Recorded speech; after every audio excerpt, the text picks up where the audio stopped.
Mesdames et messieurs, en vos titres et qualités respectifs, distingués invités, nous allons commencer notre cycle de conférences. Nous allons commencer par M. Freddy Mulumba, une brève présentation. M. Freddy Mulumba est licencié en sciences politiques des facultés universitaires catholiques de Mons, actuellement Université catholique de Louvain-Mons. Il est gradué en sciences commerciales et financières de l'IEC, promotion 1985. Ancien DG des groupes de presse Le Potentiel et Télé 7. M. Freddy Mulumba a écrit un livre intitulé « La responsabilité des intellectuels dans la crise en République démocratique du Congo », publié aux éditions Le Potentiel en 2008. Il est co-auteur d'un livre collectif intitulé « Le projet de la balkanisation ou de l'implosion de la RDC », publié en 2013 aux éditions ICRED. Actuellement, il est le DG de magazine panafricain Renaissance africaine, vendu à Kinshasa et à Abidjan. M. Freddy va nous entretenir sur le thème « La RDC face au capitalisme occidental ». Compte tenu des contraintes de temps et du nombre d'interventions, les interventions seront très brèves. Et donc, il appartient à la salle, en fin des interventions, de pouvoir animer les débats en posant diverses questions. Chaque intervenant n'aura que 15 minutes rigoureusement attribuées. Donc, nous allons commencer ainsi en donnant la parole à M. Freddy Mulumba.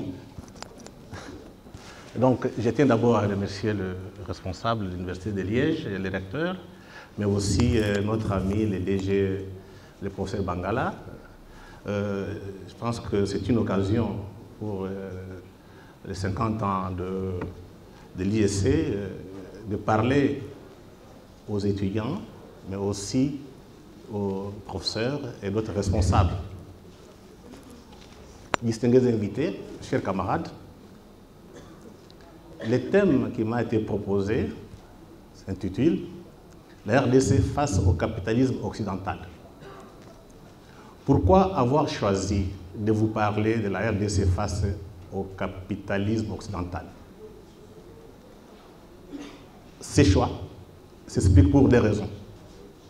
La première, le Congo fut le produit. Il est la victime de la prédation capitaliste occidentale. Deuxième raison, étant donné que le capitalisme est en pleine imitation, il est de notre devoir de tirer les leçons pour éviter que l'histoire se répète. Mon intervention ce jour est divisée en deux parties.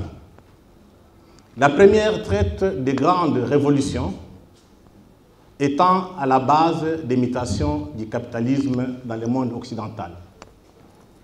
Quant à la deuxième partie, il s'agit des conséquences des mutations de ce capitalisme sur notre pays, la RDC. Et à la fin, je terminerai par une petite question. Que faire? Dans l'histoire du capitalisme, trois grandes révolutions sont à la base de ces mutations. La première fut la révolution commerciale. Cette révolution a eu comme conséquence l'esclavage et la traite négrière à partir du XVe siècle.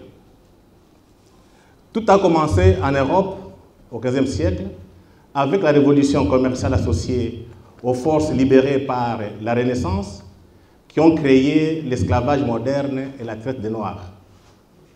Ainsi, le commerce triangulaire entre l'Afrique, l'Amérique et l'Europe s'est mis en place.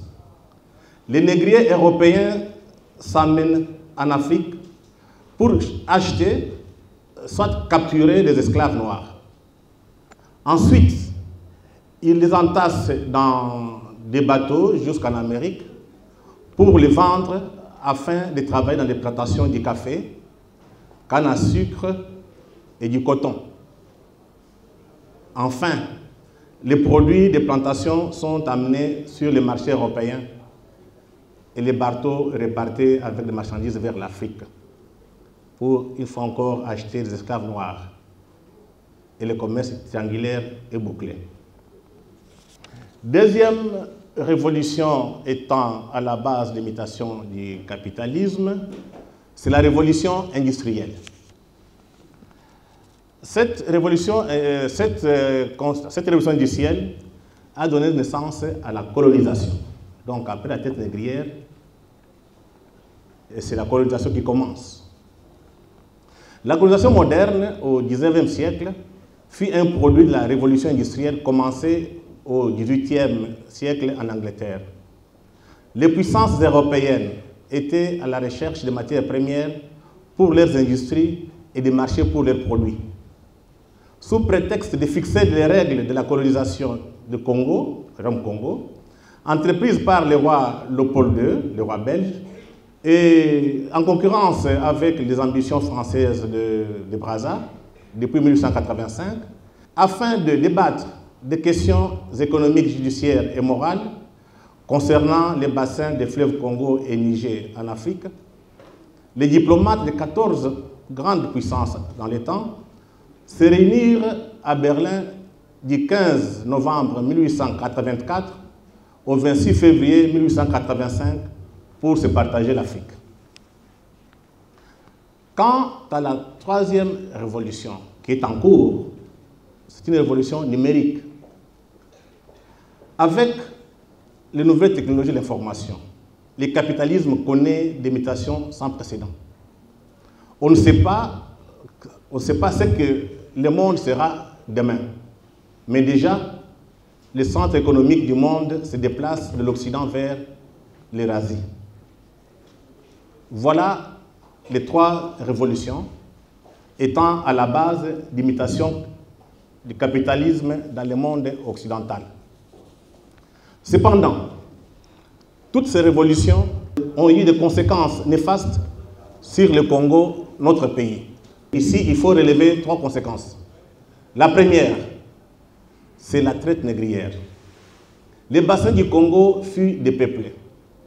Ce sont des populations de Rome-Congo, Empire Lunda et Luba, qui ont été capturés et vendus en Amérique. On ne vendait que des hommes en bonne santé. Les malades et les incapables n'intéressaient pas les négriers européens. Selon certains spécialistes de l'histoire de l'Afrique, c'est une des raisons qui explique les retards du continent noir en matière de développement. Deuxième conséquence de la révolution, concernant la révolution industrielle, c'est le génocide oublié qui est lié à la révolution industrielle.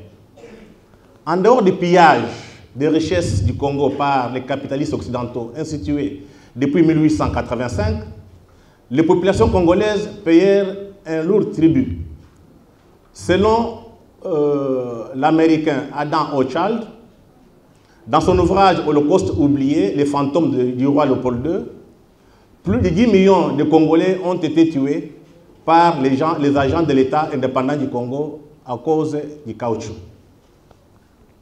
En effet, à la suite d'une forte demande de caoutchouc sur les marchés mondiaux, demande liée à la production de pneus pour les voitures et d'autres moyens de locomotion, les populations congolaises étaient contraintes à un travail forcé afin de produire plus de caoutchouc pour les sociétés appartenant au roi belge Léopold II. Si la production de caoutchouc n'avait pas atteint les quotas fixés, les mains de ces hommes congolais sont coupées, séchées et amenées au chef belge pour justifier la punition. Troisième conséquence de la révolution, je dirais, numérique, qui a eu beaucoup d'influence sur l'imitation du capitalisme, C'est un génocide oublié. Après 10 millions de morts à cause du caoutchouc, avec la révolution industrielle, voici un nouveau génocide des Congolais perpétré à cause du coltan et des terres rares qui contribuent à la production des appareils électroniques tels que les téléphones portables et les ordinateurs. Selon les estimations de l'IRIC, de International Rescue Committee, une ONG américaine, plus de 5 millions de Congolais sont morts à cause des guerres menées par les puissances occidentales avec l'aide multinationale pour le contrôle des richesses du Congo. Ces chiffres ont été repris dans un article par Mme Hillary Clinton, ancien secrétaire d'État, après son passage à Goma. Voilà les tableaux sombres de la prédation capitaliste occidentale dont la RDC est victime depuis 1492, date de la découverte de l'Amérique jusqu'à ce jour. On pleure beaucoup, on se plaint. Qu'est-ce qu'on peut faire face à cette situation? Des choses. D'abord, tirer les leçons de l'histoire. Pour un pays comme la RDC, qui fut victime de la traite négrière, de la colonisation et encore victime de la néocolonisation, nous devons tirer les leçons de l'histoire. S'il est excellent, comme dit Hegel, de tirer les leçons de l'histoire, l'histoire ne se répète cependant jamais parfaitement.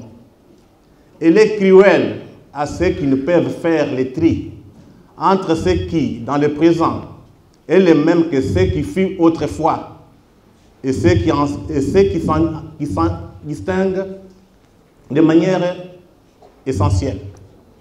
À cet égard, le professeur d'histoire de l'Université de Wisconsin-Madison, en Amérique, Alfred McCoy, a publié en 2017 un livre qui doit normalement interpeller les consciences des Congolais et des Africains. Les titres, je les lis en anglais, je pense que mon ami Babo comprendra, je suis un francophone.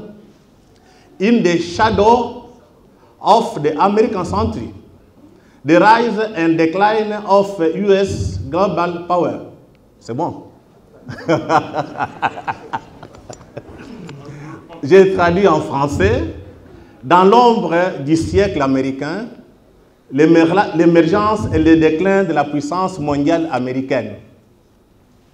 L'historien américain explique qu'avec la fin de l'Empire américain, le vide laissé derrière lui sera comblé soit par les puissances émergentes, avec BRICS, Chine, Russie, Inde, Afrique du Sud, Brésil, soit par une coalition de sociétés transnationales, de forces multilatérales comme l'OTAN et un leadership financier international autoproclamé à Davos ou Bilderberg qui forgeront un lien supranational pour supplanter toute nation ou tout empire. Comme actuellement, les élites politiques dans le monde occidental sont au service des multinationales, une telle analyse devrait tirer l'attention des Congolais et des Africains.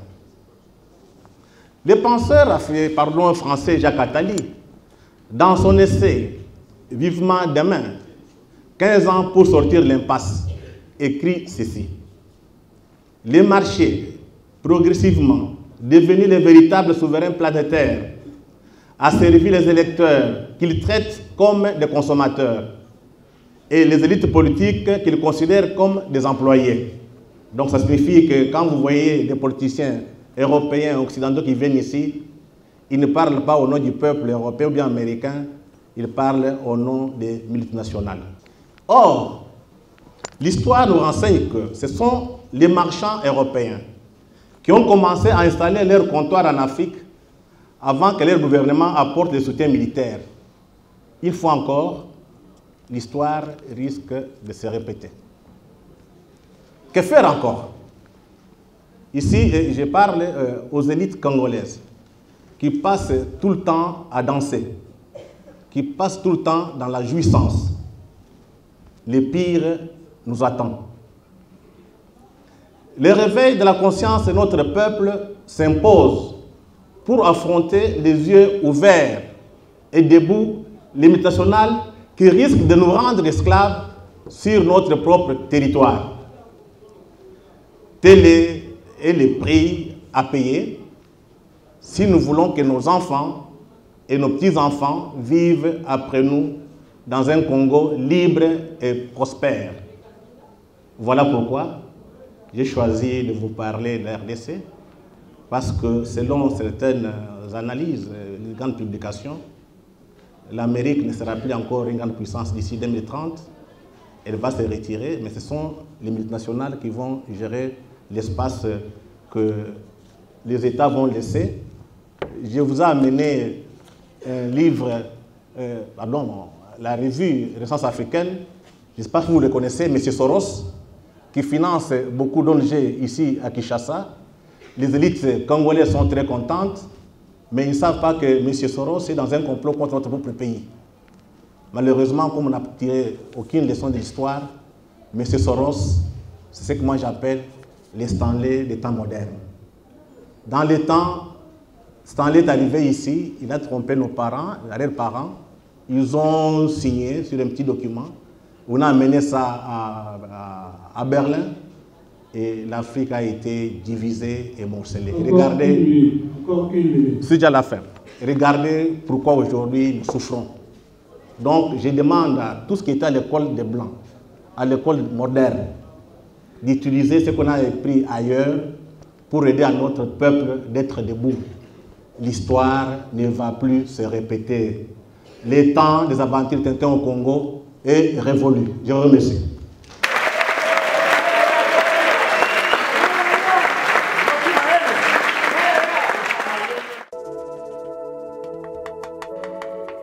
L'un parle du capitalisme nocif, l'autre parle du capitalisme de développement. Maintenant, mais je me rends compte que le premier intervenant a focalisé son intervention par rapport à un monde précis de capitalisme.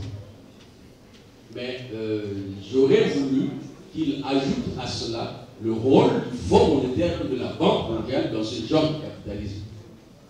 Mais par contre, pour le deuxième, lui qui parle du capitalisme à visage humain, que je sache, il n'y a pas de capitalisme à visage humain. On veut nous faire croire. On veut nous faire croire qu'il y a un capitalisme à visage humain, mais en réalité, si vous suivez le fond des choses comme l'a expliqué le premier intervenant, en dessous de tout cela, vous avez des pratiques qui ne sont pas très propres. Comme on dit souvent qu'à la base de tout enrichissement, il y a une malhonnêteté. Je vous remercie. Émile Moulaya, membre de la mutuelle des anciens diplômés de l'IEC. La première question que je pose à M. Freddy Moumba, j'ai comme impression que dans votre exposé, vous voulez détourner le débat sur le vrai, je dirais, le vrai capitalisme.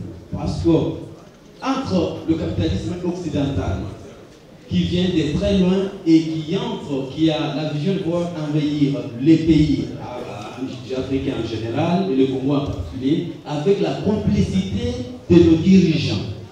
Et le capitalisme qui est développé par les Congolais ou bien les dirigeants africains de manière générale, qui a rendu les Congolais ainsi que les Africains pauvres sur leur propre terrain. Quel est le vrai capitalisme, lequel vous pouvez soutenir? Deuxième question est de savoir quel est le meilleur moyen qui puisse exister de telle sorte que le peuple qui est déjà paupérisé puisse élever sa tête contre un capitalisme occidental. Parce que tout est tourné vers le besoin primaire. Mais comment un peuple qui est déjà paupérisé peut-il se tenir tête haute devant un capitalisme extérieur? Si vous pouvez me permettre rapidement pour le deuxième intervenant. Je voulais joindre un peu mon prédécesseur, il vient de parler du capitalisme. M. Freddy Mulumba parlait du capitalisme occidental avec ces thèmes massifs. Ça, je trouve que c'est remuer donc la pile.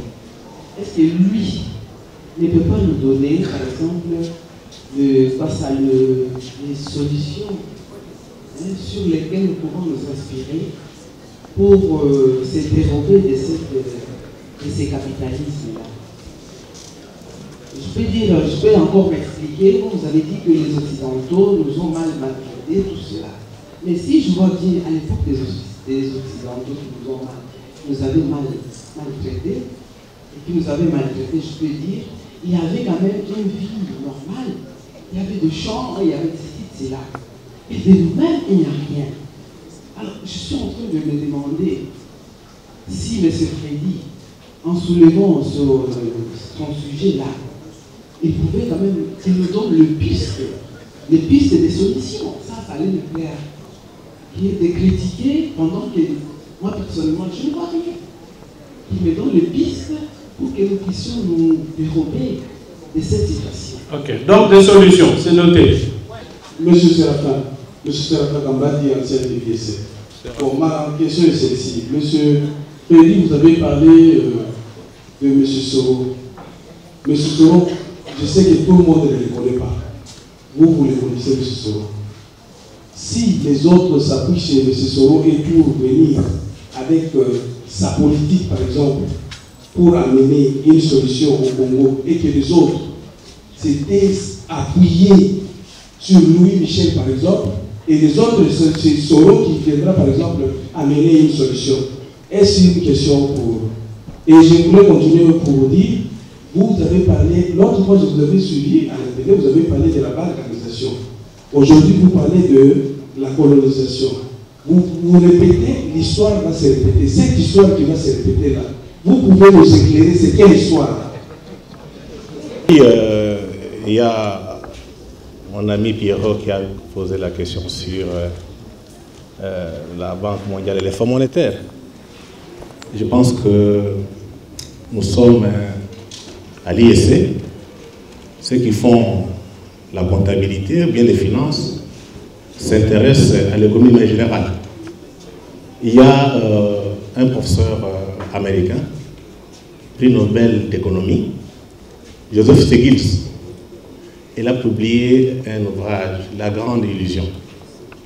Dans cet ouvrage, Joseph démontre que les fonds monétaires, quand les experts des fonds monétaires et la Banque mondiale viennent ici, c'est beaucoup plus d'idéologie néolibérale. Il n'y a rien de la science. Donc, pour les Congolais qui sont victimes du Fonds monétaire de la Banque mondiale, je recommande la lecture de ces livres. Notre faiblesse, c'est qu'on ne lit pas. On discute beaucoup.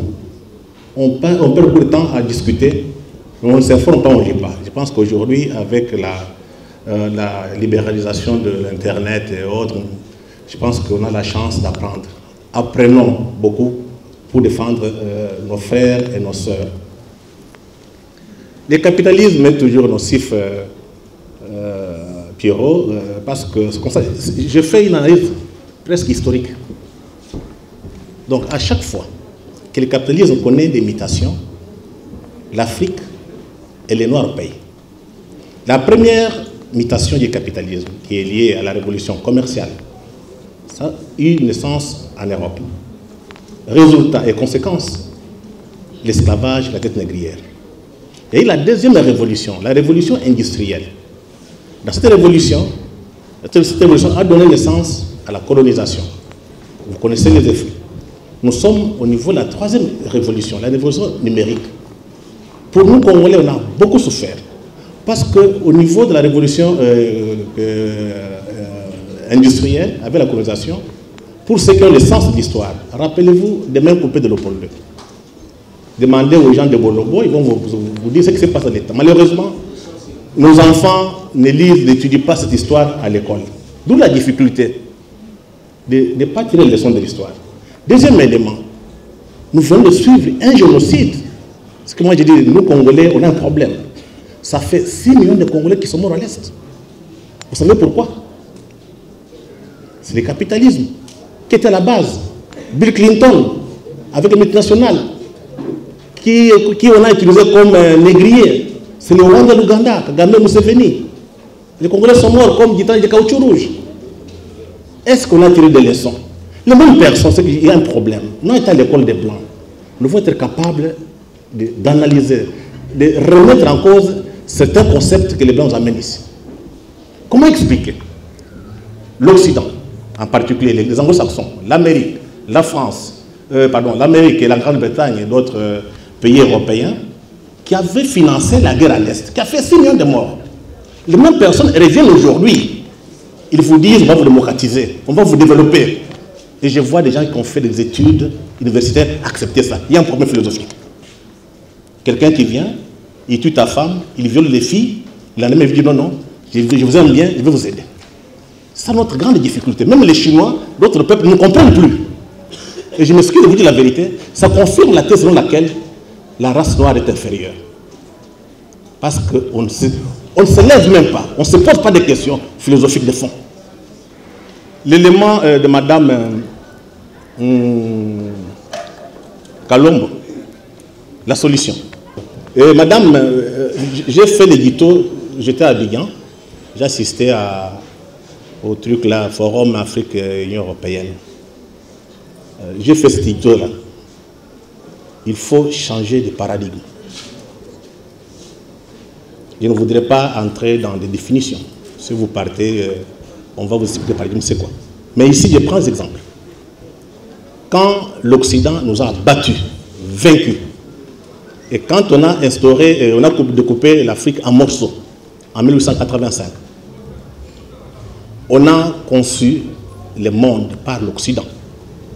L'Europe, c'est les seuils, donc la civilisation. Et c'est un postulat. En bas, vous avez des Noirs et des barbares africains. Entre les deux civilisations, ça c'est un professeur d'histoire, ça ne vient pas de moi. C'est un professeur d'histoire français qui a écrit sur la mentalité coloniale en France durant la période coloniale jusqu'en 1962. On a fait ce postulat par les écoles qui étaient mises en place après la colonisation. Et ce postulat est en vigueur jusqu'aujourd'hui. Ce qui fait que vous, malgré vos études, vous avez n'importe quel petit blanc européen qui vient ici, il vous donne des instructions, vous acceptez. Et vous êtes conditionné par l'école, madame. On va faire un débat après. Nous sommes conditionnés parce que l'école occidentale nous a tués. L'école occidentale nous a formés pour, comment dirais-je, défendre les intérêts des autres, pas de notre peuple. Résultat, on a trop de diplômés ici, docteurs en économie, et regardez où nous sommes. Donc c'est une question de fond, et tant qu'on n'a pas changé de paradigme, ça c'est un travail des intellectuels, des chercheurs, des philosophes. Il faut que la science parle. Aujourd'hui, n'importe qui se dit scientifique, alors qu'il n'a pas la qualité, même de politicien. Donc il faut que la science parle. Nous sommes ici à l'université, donc à l'Institut supérieur du commerce, les hommes de science doivent faire des recherches, éclairer l'opinion de notre peuple. Ce qui va nous arriver sera pire. Donc si je vous parle des paradigmes, si on ne change pas ces paradigmes, nous resterons dominés, donc même après 1000 ans. Les Chinois ont compris, aujourd'hui vous voyez la Chine est debout, l'Amérique les respecte. Il faut qu'on comprenne et qu'on tire les leçons de l'histoire, madame.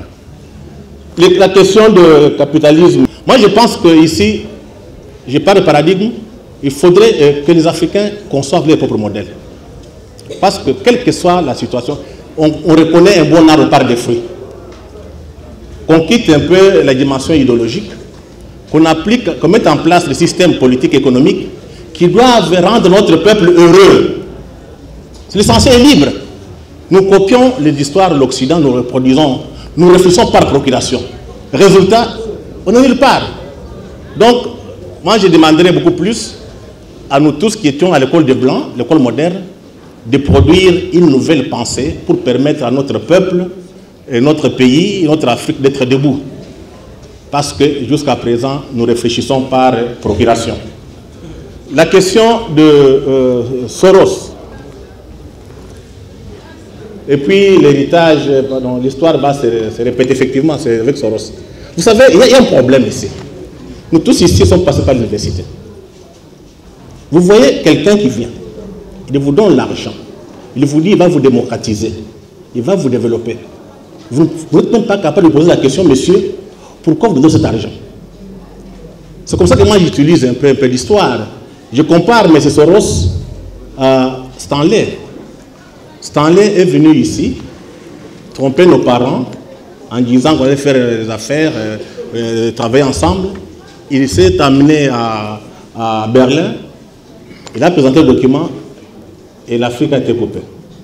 Donc, ce que Soros fait, c'est ce que j'ai dit, c'est installé des temps modernes. Parce que Soros, on ne le connaît pas ici. J'ai publié cette histoire pour que les Africains comprennent. Nous sommes très faibles parce qu'on ne lit pas. J'étais à Abidjan. Je parle à la librairie, je trouve un livre, Les réseaux Soros en Afrique. On explique comment Soros fonctionne. D'abord, c'est qui? C'est un joueur en bourse. C'est lui qui joue, qui fait tomber de monnaie, qui fait tomber l'économie d'autres États. Donc une telle personne, il n'est pas moralement sérieux. Mais c'est une personne qui vient vous aider ici en vous disant on va vous développer, on va vous démocratiser. Ça signifie quoi? Il place, c'est un placement. Donc qu'est-ce qu'il fait? Soros soutient l'opposition à travers aussi ça, qui est ici. Il soutient les ONG, il soutient les mêmes hommes politiques. Les hommes politiques s'engagent avec les ONG. Si les candidats arrivent à gagner les élections, soit il fait ce qu'on appelle ici la révolution, comment on appelle ici, en quel pays ici, à Burkina Faso, la personne accède au pouvoir. Dès qu'il accède au pouvoir, Soros envoie ses experts. Ces experts viennent traiter avec les présidents élus. Ces experts font en sorte que les entreprises de Soros aient accès au marché. Après ça, Soros entretient encore la société civile.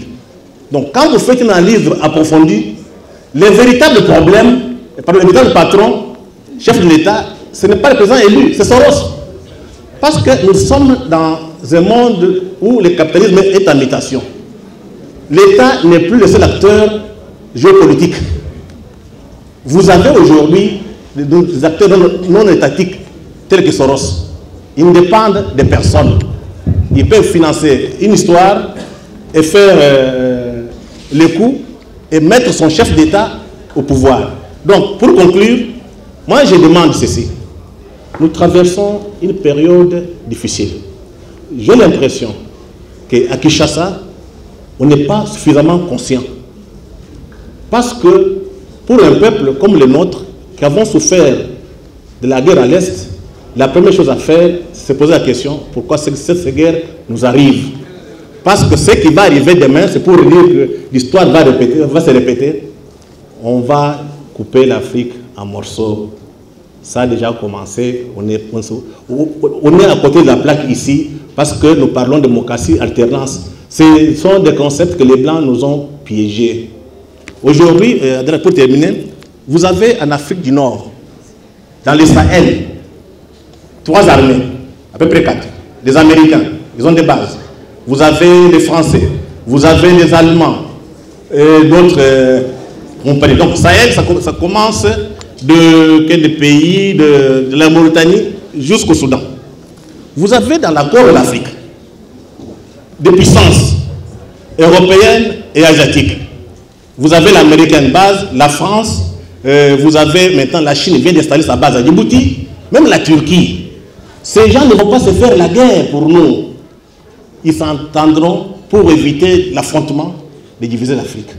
Malheureusement, 130 ans après la colonisation, l'histoire risque de se répéter.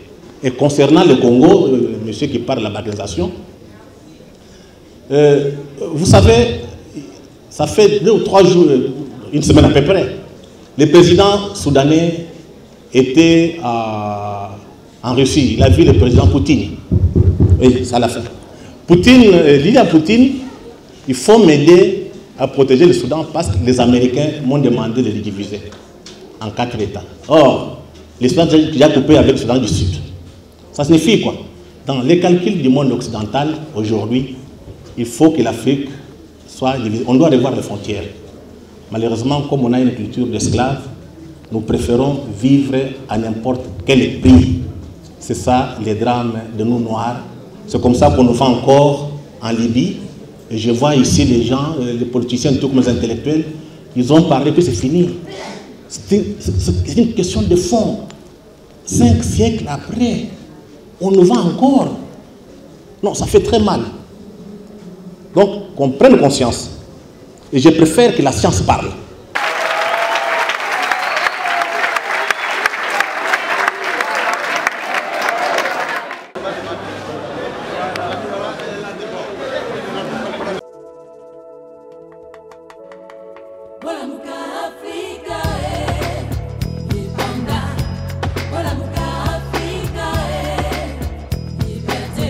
Libanda to zuwa